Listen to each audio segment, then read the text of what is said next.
dili dira sa aton sa Rojas City kag sa sa Rojas. Attorney, na hibaluan tanong nga may pila na ka mga report abi nga nag-file sila nga i-postpone ang ining barangay kag sangguniang kabatan election. Para si mo, attorney, nagapati ka ba lang nga dapat padayunon ini ukon i-postpone, attorney? Just to clarify, no, as of the moment, August 6, hindi pa siya declared. So, as far as we know, dayon gyapon ang barangay elections habang hindi pa pasado ang submit. Pero on my end, bombosa ni May kag sa aton matik pamati, hindi ko gusto tani pag i-postpone ang ining barangay election kay kung imo tanawon on two lens. Una, sa first lens is on the legal side and then the second lens is on the political side. Sa legal lens, based sa aton nga decision sa Supreme Court sa Makalintal versus Comelec about the 2023 case nisa about same suspension, nagahambal dito duwagid dito ka requirement ang nagdikit sa akon nga ulo. Una, ginahambal dito na dapat the emergency must be commensurate for the postponement. Kag ang number 2 is dapat hindi siya sang undue delay. So on the first point, kung imo tanawon ang ining fuel crisis and then ang with all due respect sa mga naguba sa educational institutions na gamiton for the election sa Mindanao and Visayas, pwede ini pangitaan sa nga paagi. More importantly, nakagasto ng aton COMELEC in preparation for these elections. Kag kung imo tan-awonan, gamay man lang ang gastuson sini, kag mas manami tani kung tapuson na. On the second end, on the undue delay, kung imo tan-awon, this is I think the 6th or the 7th time nga gina-postpone lang naton is ang barangay elections. So politically, 2 years is a bit too long para nga ang aton rason is amo na yung fuel price crisis and then ang repairs for the school facilities or even ang barm elections.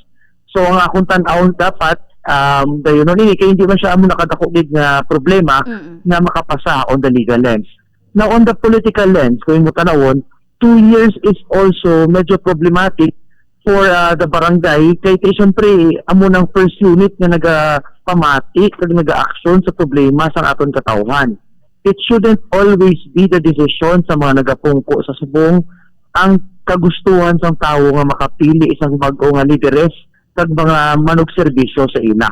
So sa akon amo na akon mga rason na hindi ko agree nga kung tani i-postpone ining barangay election this coming November.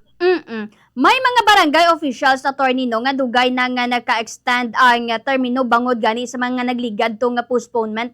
Sa inyo, attorney, nga paglantaw, patas pabala ini sa mga botante naton kag sa mga gusto magpadalagan, attorney?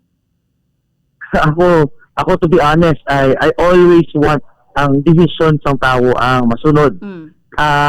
Amo ni double-edged sword din siya palantaw sang iba, no, kaya siyempre may mga maayo manggid nga nagdugay sa pwesto, pero akon the right of the people to choose who they will lead should not always depend kung ano lang ang mapanumduman sa mga nagapungko.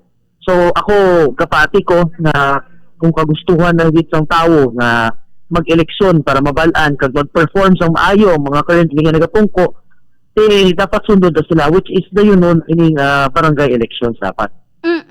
Anong imo sini nga mensahe, no, sa mga nagasili nga mas maayo nga ipaiway anay ang barangay kag sangguniang kabatan elections agud nga makatigan na ang gobyerno sang iban pa nga mas kinahanglanon, abi, attorney?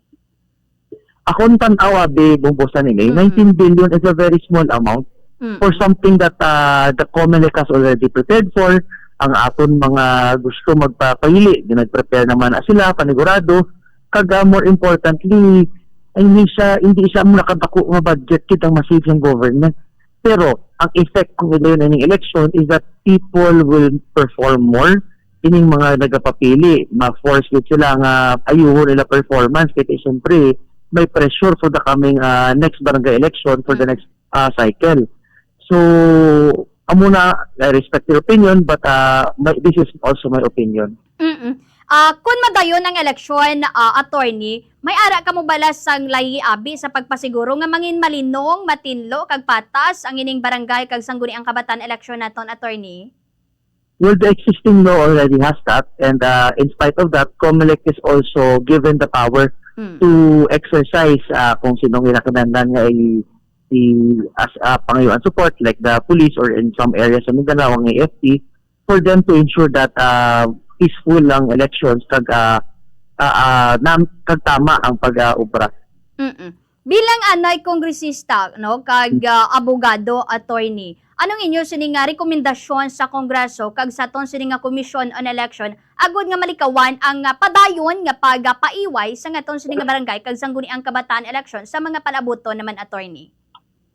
Well, ang aton with the system of laws isang barangay will depend on every time Congress passes a law.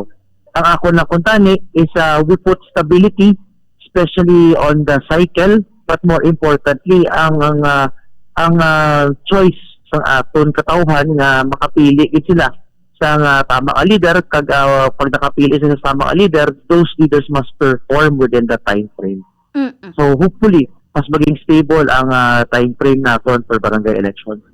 Okay. Sige. So, at least naibaluan ta din, no?